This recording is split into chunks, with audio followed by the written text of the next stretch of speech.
Avengers Age of Ultron is garbage, folks. Is it an alligator or a crocodile? I don't know the difference, and at this point, I'm too afraid to ask. Look at that. That is a werewolf, folks.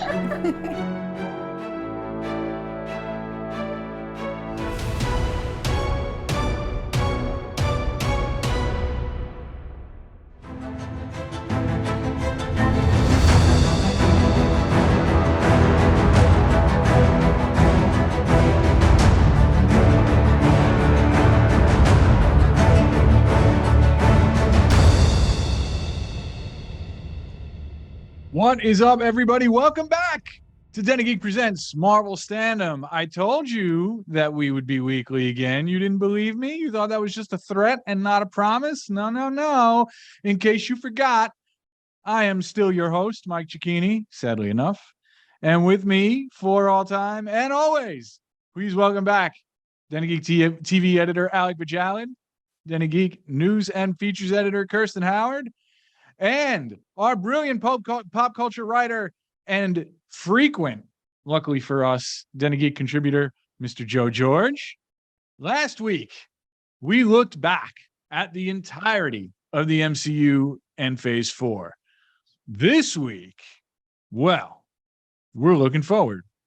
And that means we can't be too judgmental, and that means that I can't be too cranky about stuff that I didn't like, and that means that, we never have to talk about Moon Knight again. It's great.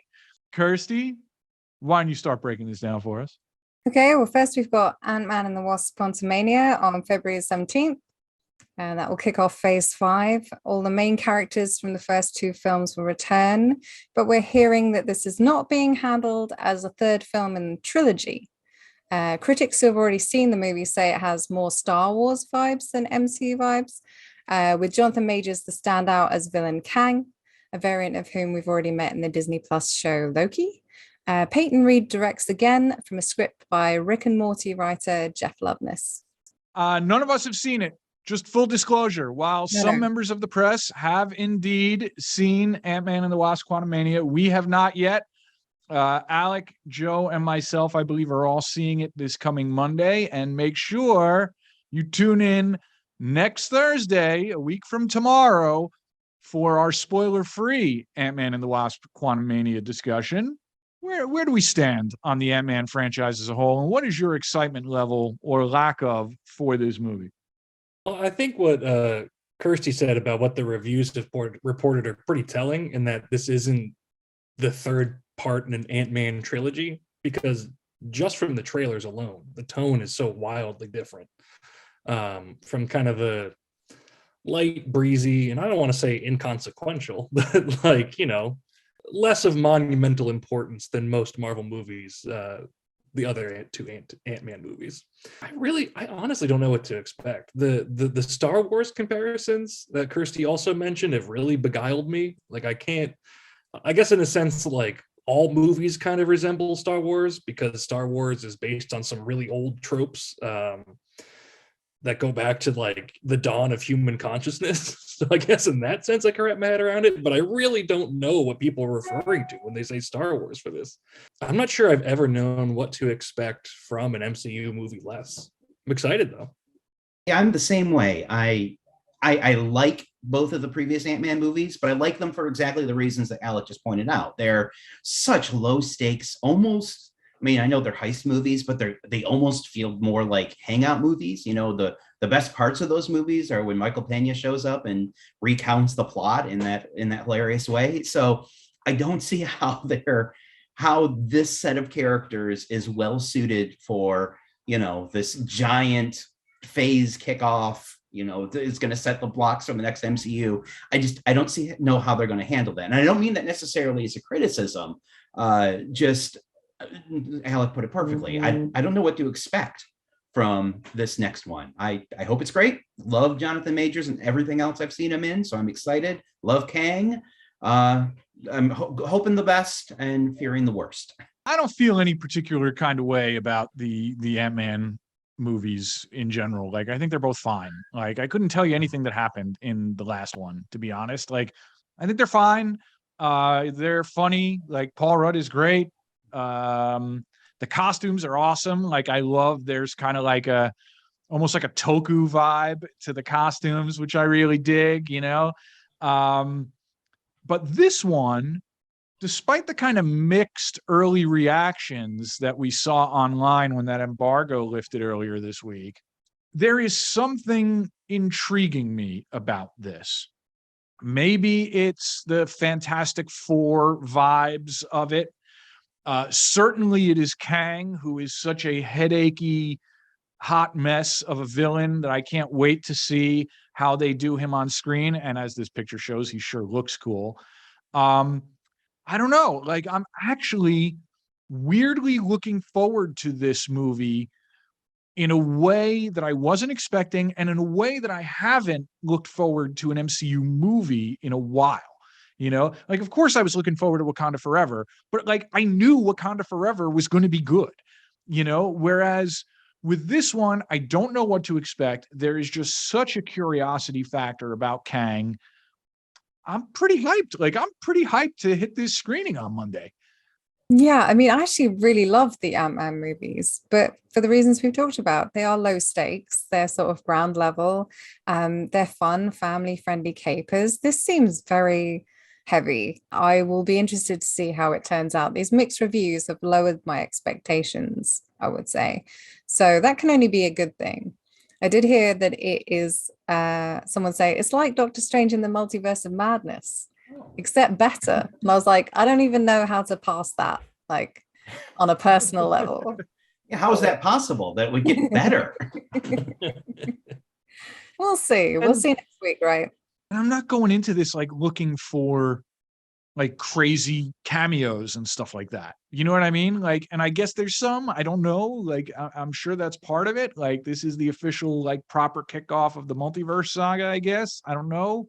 I don't want to see the 20th Century Fox Fantastic Four characters ever again. You know what I mean? Like, but I'm very curious about just how are they going to get people to wrap their head around Kang. And I will say to everybody watching and listening to this right now, if you want to get like a real, just kind of solid lesson in Kang the Conqueror, there is an awesome recent miniseries that Marvel put out, and it's on Marvel Unlimited. It's all one like thin volume on like in trade paperback, and it's just called Kang the Conqueror. And it's by the writing team of Jackson Lansing and Colin Kelly, who are brilliant and are doing amazing work on the Captain America books right now, by the way, too. And an artist named Charles Magno. And it's so good. And like, I have been reading comics my entire life, and I have, like, Kang still gives me a migraine. And that comic was the first time that Kang has kind of made sense to me. And that was on Kirsty's recommendation. So check it out. Good. Might be something worth reading before or after you see Quantumania. I say at the end of the day, you know, if Quantumania only gives us another Jonathan Majors monologue, that might be enough, because his performance in the finale of Loki really is one of the highlights of Phase 4. So, did you see the red carpet interview he gave with somebody the other day at the premiere, where they asked about what the inspiration for Kang's voice was? Well, and it got me so excited for Kang and also just Jonathan Majors' continued career. He said he tried to model Kang's accent as though he was somebody who could speak every known language fluently. Like, what would that dialect sound like? Like, he's such a good actor. Yeah. I love this guy. Shall we move on to the next big project? Secret Invasion, is it? Mr. Robot Vet Carl Bradstreet has created this TV event based on the diabolically bad Brian Michael Bendis Marvel Comics series. Indeed, the only way is up here. Sam Jackson returns as Nick Fury to deal with a rogue faction of Skrulls. Expect a darker tone in this one and some big twists as we discover certain MCU characters have been replaced with Skrulls on there. Release date TBA, but probably spring. By the way, it's true. This is a bad comic. And look, the MCU made Civil War, which is absolute ass, into a terrific movie. So I have faith that this show is going to be solid. And I have heard through the grapevine that it's really good. Like, I've heard comparisons to like HBO shows, basically, that this is a very dark, proper thriller. kind of done with an eye on this being like, again, HBO was the word that somebody used when describing it to me. And to me, I'm like, are we getting Marvel's Andor here? You know what I mean? Like, that's what I'm hoping for. So let's see. But yes, I would tell you folks to read the comics, but don't bother. Let's go in fresh on this. Yeah, gonna second that. The Secret Invasion comics are terrible. Though I do need to point out that also Marvel made an amazing movie on a terrible miniseries, and that one is, of course, Age of Ultron, masterpiece, awful garbage. I need to correct the opening. Yeah, I'm with you, Mike. This is one that I'm kind of most excited about, at least in the stuff that's really coming up soon. Samuel L. Jackson, Ben Mendelsohn. I mean, Ben Mendelsohn's great and everything, and I really love his take on his sort of displaced Skrull. I hope it can pick up a lot of the ideas that Captain Marvel had. That I think it has some rich ideas, even if the movie didn't quite play with them all. And just the first couple visuals that we've seen make it look very tense, very moody. I love the lighting. It actually feels like it's got a proper visual look that's not goopy mess, unlike the previous movie that we just talked about. So I've got really high hopes for this. Yeah, Olivia Colman, just such a great cast, and they can go anywhere with this off of the source material and will improve it. So I hope it's good. I was having a fun time looking at the pictures of the cast when you were talking, Joe. Like, this is like a really good cast. I'm really delighted to hear that HBO was invoked in this, Mike. I mean, because I truly have no idea what to expect of this, other than the fact that I know the cast is good. I know the showrunner's good. I do feel like Marvel is probably getting closer to getting its own Andor on the air, if only because, like, at a certain point, some of the bean counters are going to lose track of these things, like, because they're making so many shows and movies now that at a certain point, something like uncomfortable and real might actually sneak through and make it onto air. So maybe that's Secret Invasion. I don't know. I'm excited to check it out, even though I know next to nothing about it, other than the fact that Brian Michael Bendis apparently sucks. He doesn't. Like, he's a great comics writer, but like, there were points in his run as Avengers writer and as kind of steward of that corner of the Marvel Comics line that just didn't hold together. You know what I mean? Like you, Alec, I am determined to get you reading like lots of comics at some point. And I think there is a lot of Bendis stuff that would be just like perfect entry points. But I wasn't a big fan of his Avengers run in general. And Secret Invasion was kind of the point in it where I was like, oh man, like. To be fair to him, it's really hard to pull off like a crossover event series. Like, there aren't many good ones that you can think of, really, but you can probably think of like 10 bad ones immediately. Shall we move on to the next confirmed project for this year? Yes, James Gunn wraps up his Guardians of the Galaxy trilogy for Marvel on May 5th. We can expect this to be the last time we see most of the Guardians in the MCU, I would think. In this one, the team are living a pretty sweet life in nowhere, as we saw in the holiday special, until something from Rocket's past upends everything. And it looks like a dangerous mission for the Guardians awaits. If we think that Kang is a weird character, I mean, Adam Warlock is a weird character as well. And especially where they're going with this. It looks like they're going to really focus on his time on Counter-Earth with the High Evolutionary, which the little bits that we've seen of High Evolutionary, especially I'm blanking on the actor's name, that he was in Peacemaker as well. You know, he went to the last Comic-Con in character, and it was an utter delight to see him, you know, lord over everybody who's speaking to him. And the comics that it seems to be that they're adapting here, all these that take place on Counter-Earth, which is this Dr. Moreau style, not a multiverse other Earth. It's another Earth that runs on the opposite side of Earth's orbit that's full of animal human hybrids. And if that's not crazy enough, the Adam Warlock stories that take place on this planet are directly adapting Jesus Christ Superstar. And so what Gunn is going to do with these characters, I'm sure there's going to be daddy issues. I can see you thinking it already, Kirsten. But I'm so excited. I think it's going to be great. I think it's a perfect launch off. And I think it's going to have so much more craziness than people are expecting. There are going to be daddy issues. Everyone's going to argue over who's more stupid. And maybe an alien will go in somebody's mouth. Those are my predictions because this is a James Gunn movie. I hope all those happen before the opening credits. It would be great. My expectations are pretty low for this one. So I'm sure I will cry all the way through it, though. I refuse to speculate on this movie because, as Joe just laid out, it is bonkers. This is really getting into some weird territory. So I'm just going to tell you my wish list for this movie. 1, Rocket better not die because then I will just be an inconsolable wreck. 2, it is time for a Roxy Music song to make it onto the Guardians of the Galaxy soundtrack. Come on. I need it. I need Roxy Music. It has to happen. And 3, I need the Adam Warlock story to be as suitably weird as the source material, but not so weird that this character can't become like a pillar of MCU storytelling elsewhere. But I'm not sure what the rules are. It feels like there's some Gunn rules in place where the characters in these movies are his characters. And, if they appear somewhere else, they're like guest stars, but their stories begin and end in this trilogy. And I wonder if that applies to Adam Warlock, but I'm hyped. Both of these movies are great. This movie looks cool.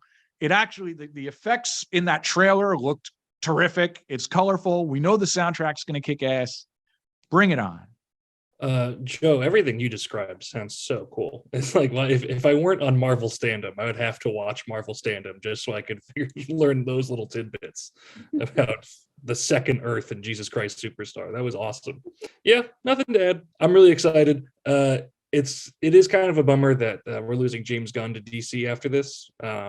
As a fierce Marvel partisan myself, but I will say that one of the few DC movies I have watched since my Marvel career started was the Suicide Squad, which is so good. James Gunn's just so good at the beginnings of things. Anytime he starts something new, it always feels so fresh and fun. I'm curious to see if he is as good at the endings of things with Guardians 3. We shall see, though. Wish him all the best. When you're talking about these are Gunn's characters and maybe he has some control over whether they die or they get used again. I could imagine Frank Miller doing a mirthless chuckle somewhere. Just What do we got next? Oh, I wasn't ready. Sorry. That's all right. Okay. Neither was I. Better Call Saul writer Marion Dare is handling the Alec Cox-led Echo spin-off series for Disney Plus, which is currently without a release date. We haven't heard much about this one recently, which is a little bit worrying. We last saw Echo supposedly kill Kingpin at the end of Hawkeye, but Vincent D'Onofrio is back in this show, joined by Charlie Cox's Daredevil. It's said that following the events of Hawkeye, Maya Lopez will return to her hometown in Oklahoma and have to come to terms with her past. Genuinely do not know if we're actually going to get this one this year. Yes. But hyped. What can I say? Anything that follows on from the events of Hawkeye, bridging the gap between Hawkeye and Daredevil Born Again. Yeah, cool. I'm here for it, especially if it has a grounded action movie vibe the way Hawkeye did. I have no expectations. I really have only read a handful of comics with Echo in them. His character was introduced during Bendis's Daredevil run, then was brought over. Well, I'm sorry, that's not entirely accurate, but I'm not going to get into why.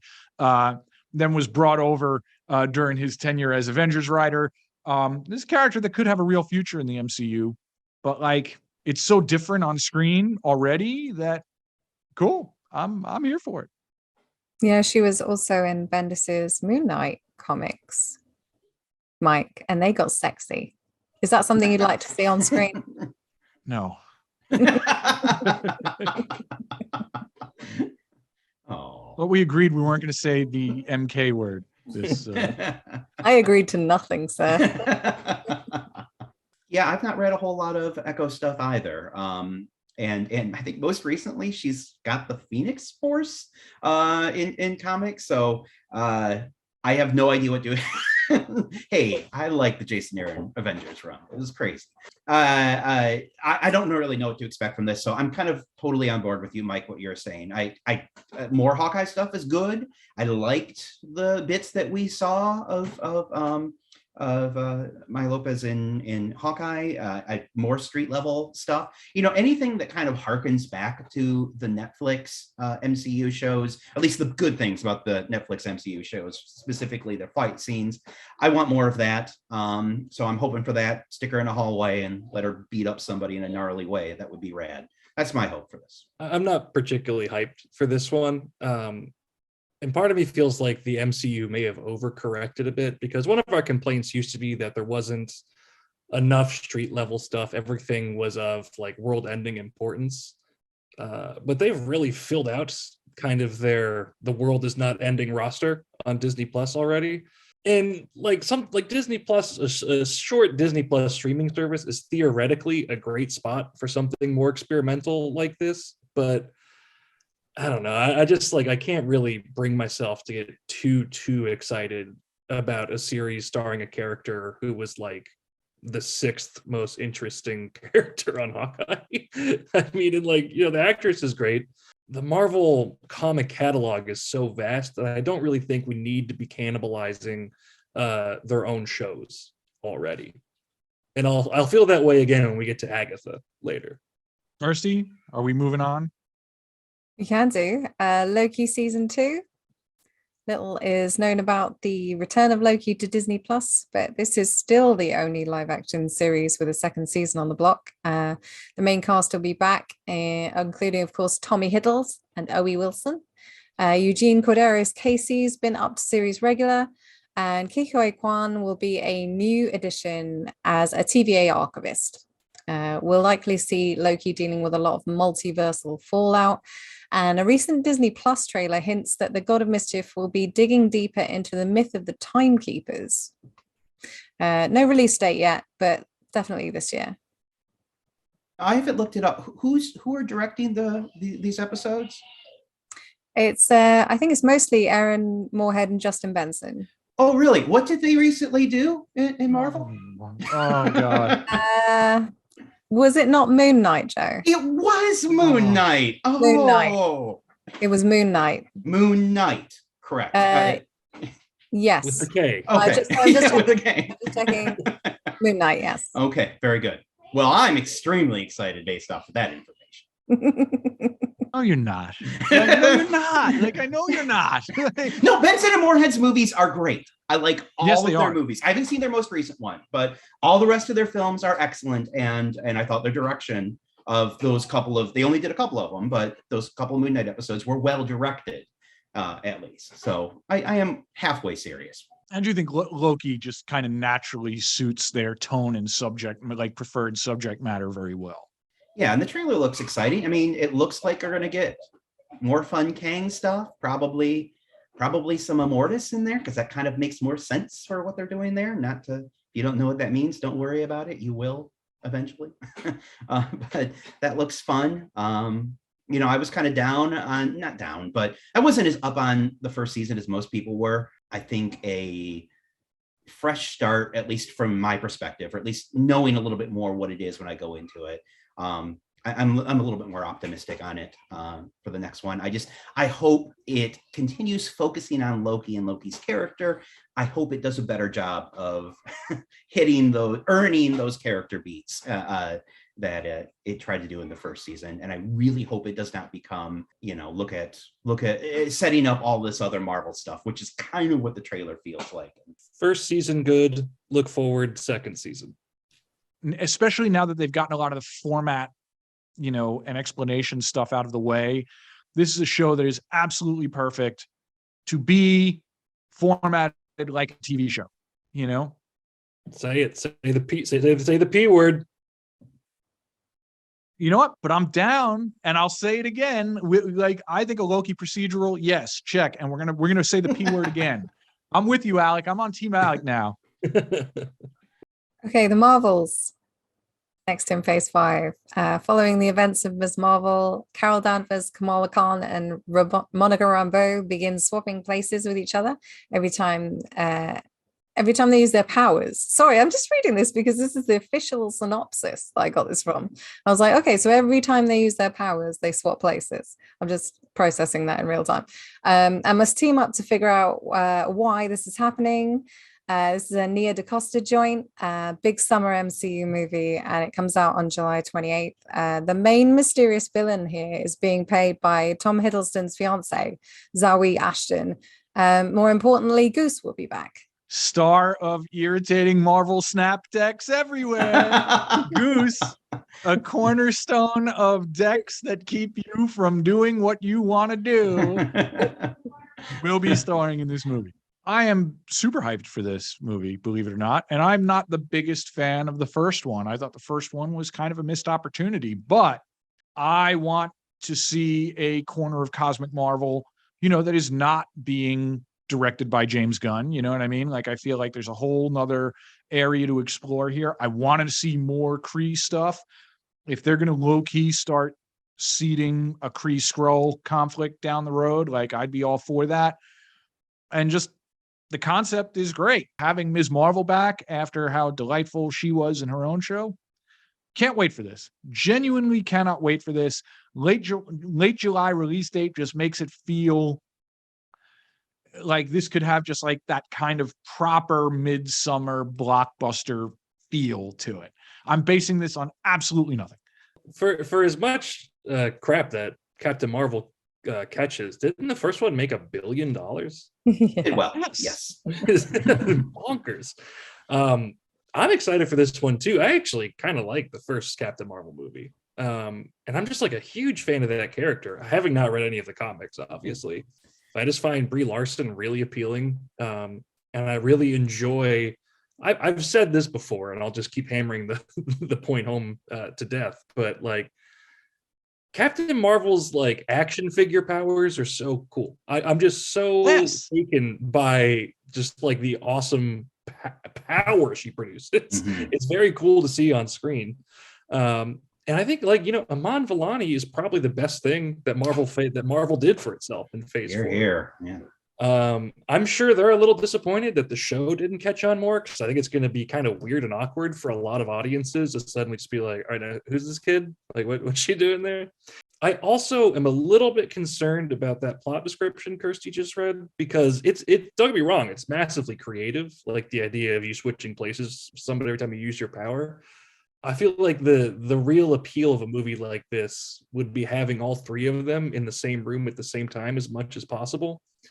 And I'm sure they'll get around to that eventually. But for I'm a little concerned about the first and second act of this movie because of that. But I'm still excited to see it. And I love Captain Marvel. And I love Miss Marvel.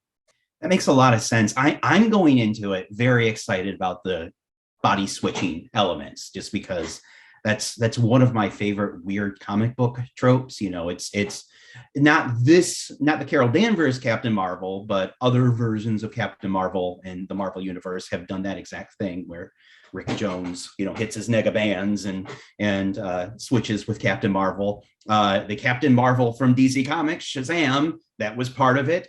And I've always loved that, in Firestorm, when they merge bodies in that case, and there's the glowing head next to the character explaining what they should do. I love those sort of internal monologue argument sort of things. I love the immediate tension of let me do this. No, you've got to stay back. And I'm sure, I just realized as I'm saying that, I'm sure that's going to be the climax of the movie where a character has to learn to trust the younger character. It's going to be Multiverse of Madness again. I mean, so there's that, I suppose.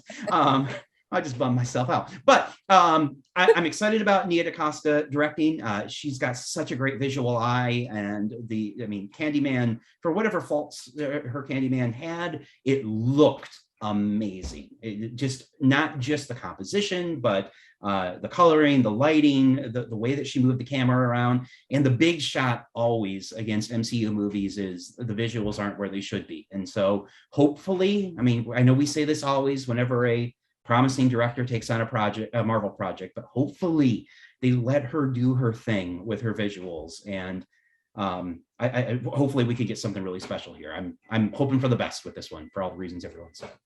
Thought of Nia DaCosta being turned loose with Carol's power set, like Ms. Marvel's power set, Photon's power set, like, you know what I mean? Like, plus we have, you know, like it looks like the new Ms. Marvel costume is kind of leaked. It's out there on the internet if you want to look, and that looks super sharp. And Captain Marvel has just like one of the greatest modern superhero designs, just period. And it translates so well to live action.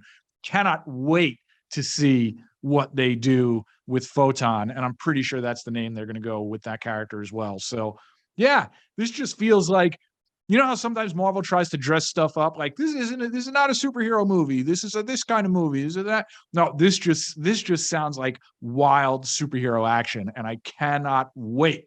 Like, cannot wait. Okay. Moving on to Ironheart. After being introduced in Wakanda Forever, the character of Riri Williams will be explored further in this Disney Plus show. Antagonists will include Anthony Ramos as the Hood, another great Marvel Snap card, and possibly for real this time we swear Mephisto. Snowpiercer, I can't read these things, you know, having real trouble today. Snowpiercer writer Chinaka Hodge created the series for Disney Plus. No release date yet. Another one that I don't think is actually coming out this year. But that's just me. I know nothing. Like, it just seems to me that, like, if there's no footage yet, until I see footage, like, I don't believe that it's coming out in this calendar year. I've only read a handful of Ironheart comics. Like, Dominique Thorne was amazing, I thought, in Wakanda Forever. Like, just a great presence. Want to see more. For me, the draw is the Hood, the original Hood limited series. Who wrote that, Joe? Was that Brian K. Vaughan? I think so. I'm 99% sure it was Brian K. Vaughan. I was trying to match my Bryans there. Was it Marcos Martin art? I'm like, I should have done my homework. I'm sorry. Anyway, go read The Hood if you haven't read The Hood. Like, it was just like a 4-issue Marvel Knights thing from like the early 2000s that just kind of stood on its own. And it's so good. Like, the closest way I can kind of describe it is like it's like a supervillain origin story, but like for Peter Parker, kind of, you know. So whatever they're going to do with this character in live action, I'm here for it. You know, I liked Ironheart in Wakanda Forever. Bring it on. Cannot wait. See, I told you I was bringing good vibes this week. I mean, I'm not as effusive in my excitement as you are, but like, I don't really see, there's nothing I can really nitpick about this. This sounds kind of fun to me. For me, it's also just been a while since we've gotten some good Tony Stark-esque tech.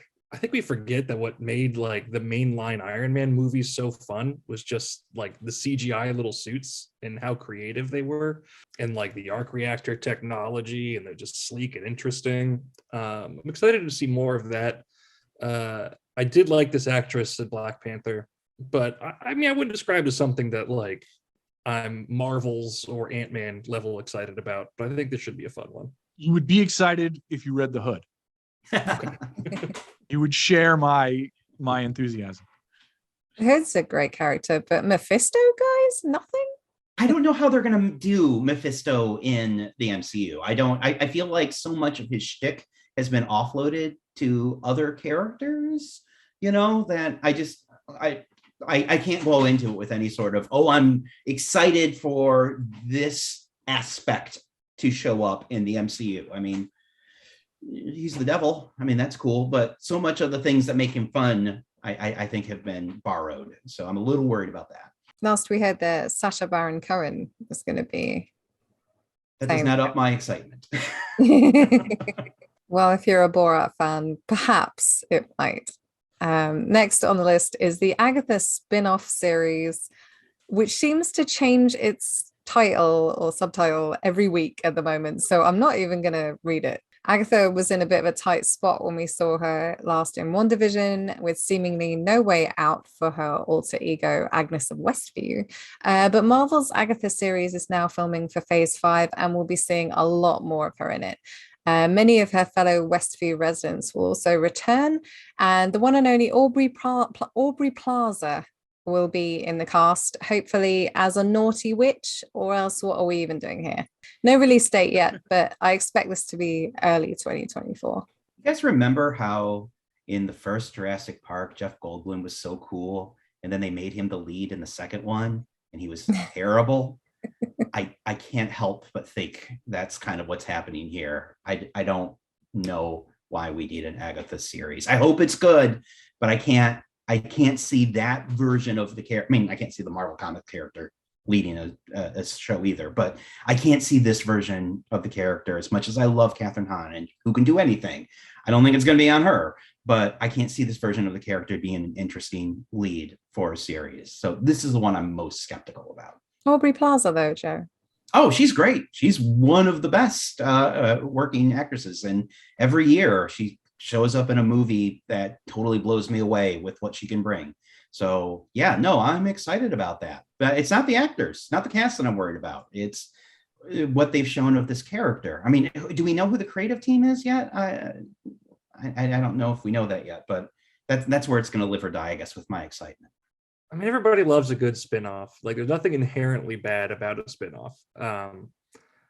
I just don't really see why Marvel feels that it's in the stage of its lifespan where it needs to like do spin-offs of spin-offs already. Like, I mean, like Wanda was like a tertiary character in the MCU, and they pulled off a miracle and got her great own show, and Vision. It just feels like tempting fate to dig even deeper. It's like Inception. It's like Marvel character Inception. Like they're getting deeper and deeper and just like into their own supporting character roster. Yeah, I mean, again, no, like you, Joe, no one's a bigger fan of Cleveland, Ohio's own Catherine Hahn than myself. Aubrey Plaza is maybe the most sexual person on the planet. like straight male audiences. Like there's plenty of stuff to like with these casting announcements in the show. I just, I think we're digging a little deep already. I would pull back a bit. And I'm with you. It's about time somebody pays attention to the straight male audience. I feel like we've been ignored. Yeah, like, I hate to be the third dude in a row being like, I don't know about this one, like about a female-led show, but I promise my concerns are purely like structural.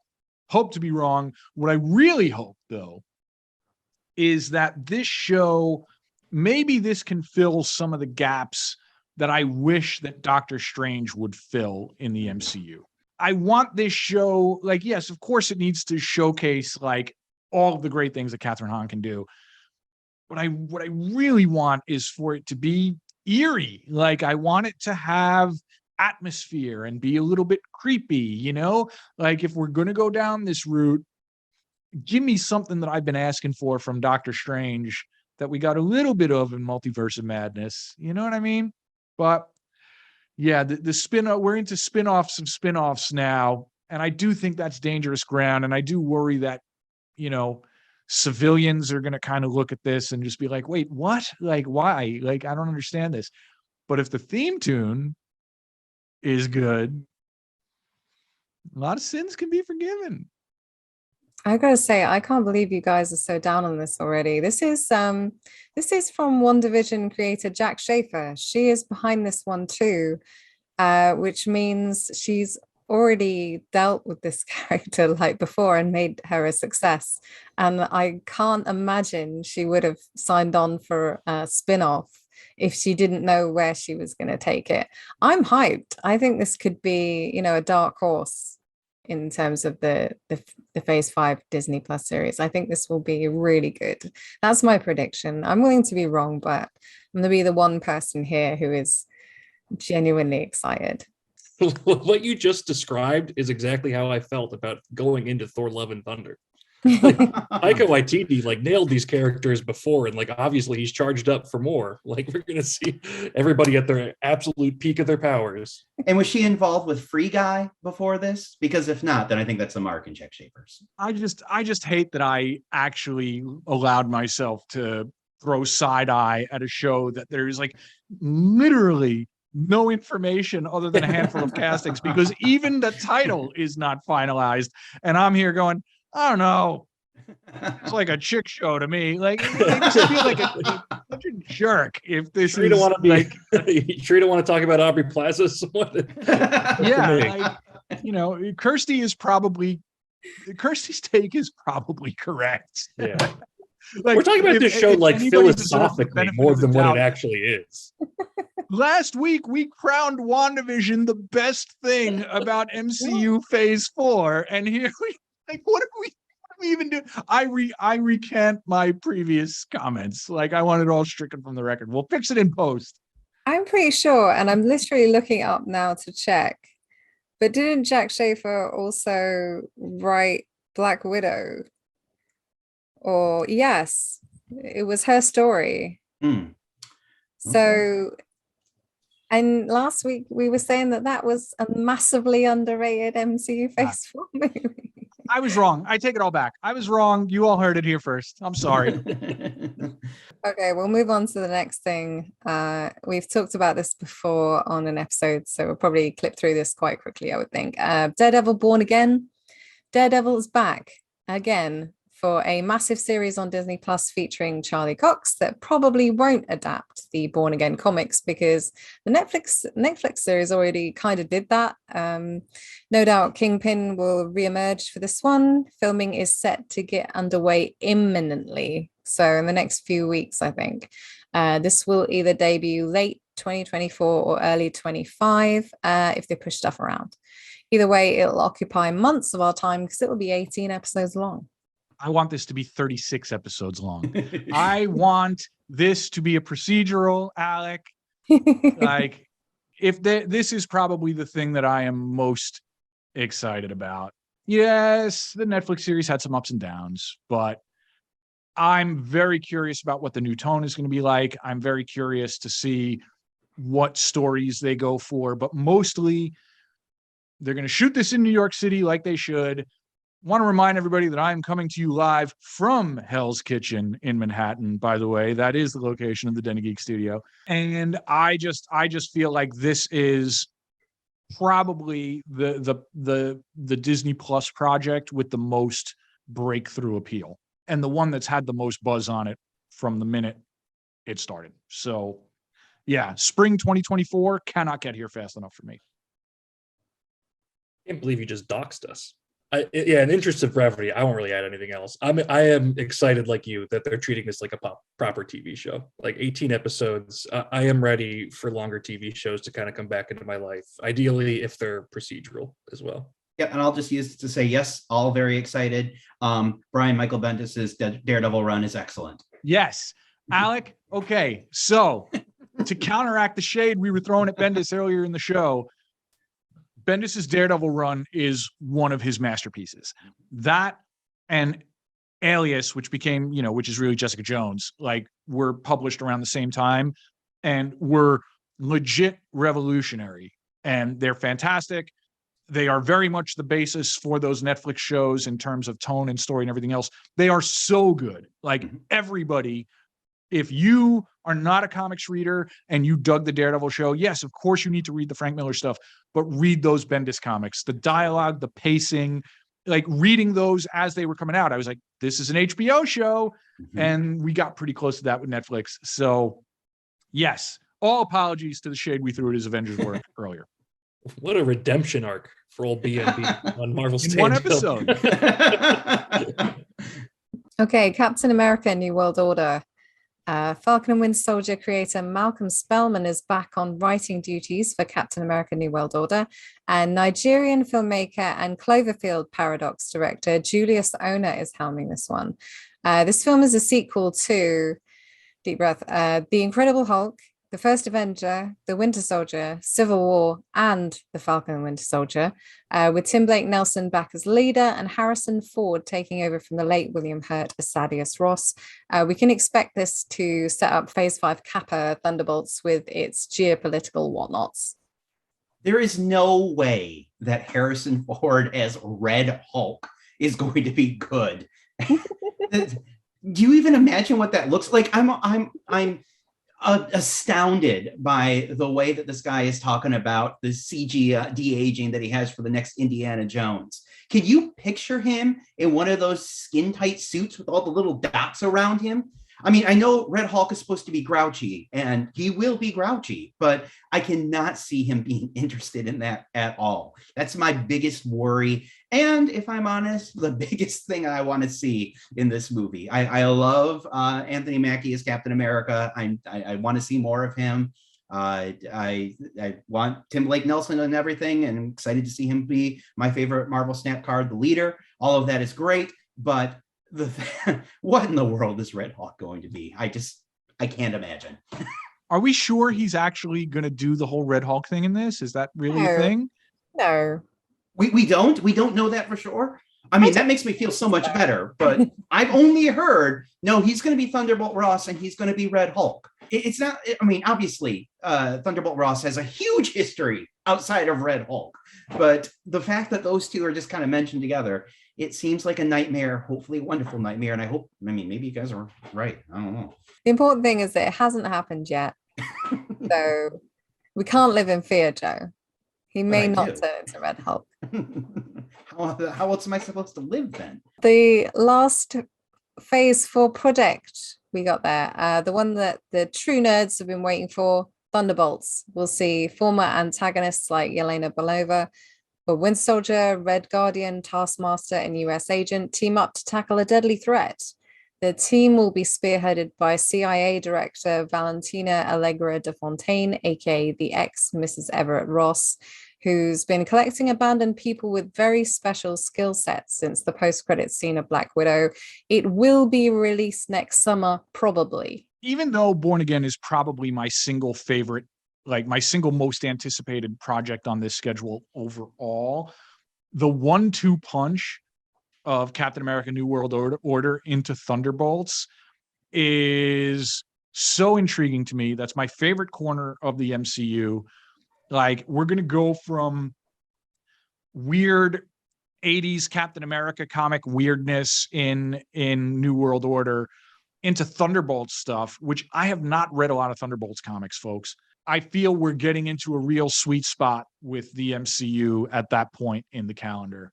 That just sounds like two proper action movie, blockbuster type movies. And Thunderbolts just has such a weird hook to it, you know, like it's easy to pitch this as Marvel Suicide Squad, and it's really not.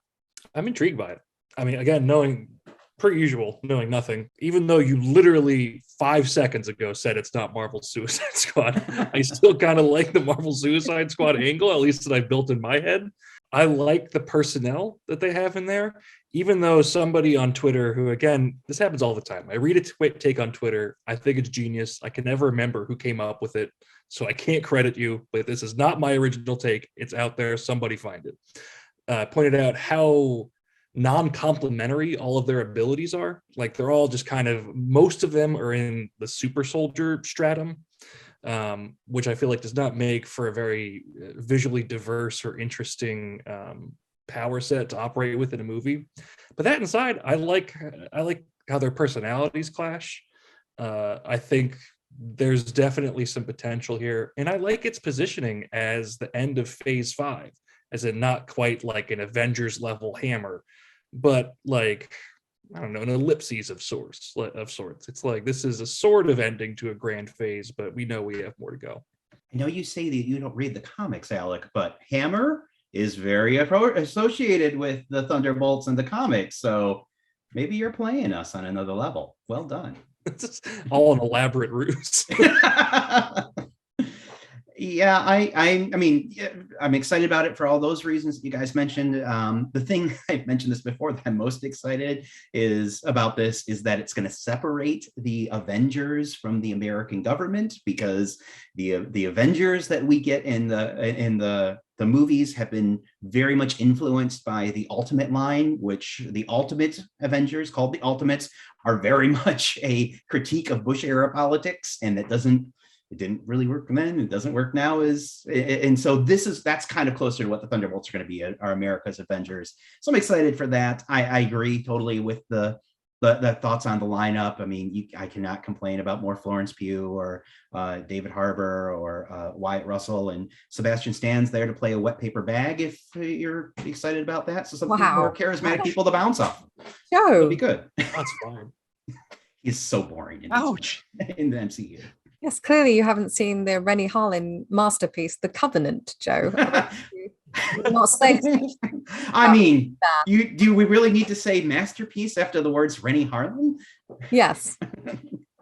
No, I have not. But. Well, then you would know that he delivers the line, "I'ma make you my weotch," very convincingly. No, that's not a thing.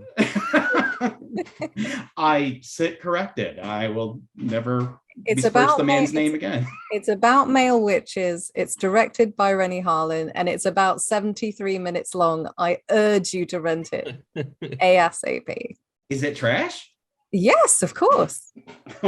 I think that's it. We've just heard Blade was supposed to be in Phase 5, but now it doesn't look like it's going to be in Phase 5. It's had some issues, changing director, and production's been kicked down the road. So I'm not sure that's going to make it into Phase 5 now. We also got the animated series. There's What If Season 2, Spider-Man Freshman Year, Marvel Zombies. I'm not sure those are coming out this year. Animation does take a long time, unless you're doing it kind of the Netflix, production line style. It does take a while to do. So I think that they will probably not be this year, but X-Men 97 might be this year. What do you think, Mike? Hope so. I'm fiending for that. And I started an X-Men animated series rewatch recently, and it's so good. It's just so good. Is it really? I have not gone back and rewatched them since they first aired. So it's really good. It's it's exactly how you remember it in a lot of ways, but in terms of presenting the X-Men and mutants in general as a coherent thing that fans can actually absorb and understand, it's just never going to be done better than that. It's just great. The fact that it was we are going to take the X-Men as they exist in the early 1990s with the sprawling characters and weirdness and everything else, and manage to just introduce all of this in a way that makes sense to everybody. Can't do it better. I cannot imagine a new X-Men movie could do it any better than this animated series did. I cannot wait. That's it. That's it. It's like the ending of Ferris Bueller, like the post credits. Go home. What are you still doing here? I thought that was the ending of Deadpool 2. Oh, sorry. I forgot to speak in Marvel. Thanks for tuning in, everybody. Let us know on our social accounts what MCU Phase 5 project you are most looking forward to. We are at Marvel Standom on Twitter and Instagram. Make sure you follow those. You can also tell us what you want us to cover in upcoming episodes there. And don't forget, hit that follow button on YouTube if that's where you're watching us. If you're watching on Twitch, that's where you can follow us there. We are available on all major podcast platforms. Please subscribe, do all of the things. Also have a DC show. Check out DC Standom when you can on all major podcast platforms. We also have Talking Strange, our supernatural show, which is back to weekly episodes as well. And there's really, really cool stuff coming up there with our brilliant host, Aaron Sagers. If you came in late today, you'll be able to watch this entire episode on denofgeek.com. or at our YouTube home of Den of Geek US. You can check out past episodes there as well if you're not sick of me after this long episode. Check out all of our amazing Marvel coverage at dennygeek.com/Marvel. Thank you, as usual, to Andrew Halley, the best producer in any corner of the multiverse. And our usual special shout out to Michael R. for making the podcast version of this show all it can be. Most of all, thank you all for watching, listening, following, subscribing, putting up with my nonsense. This has been Marvel Standom on the Den of Geek Network. Until next time, remember, folks, we stand together.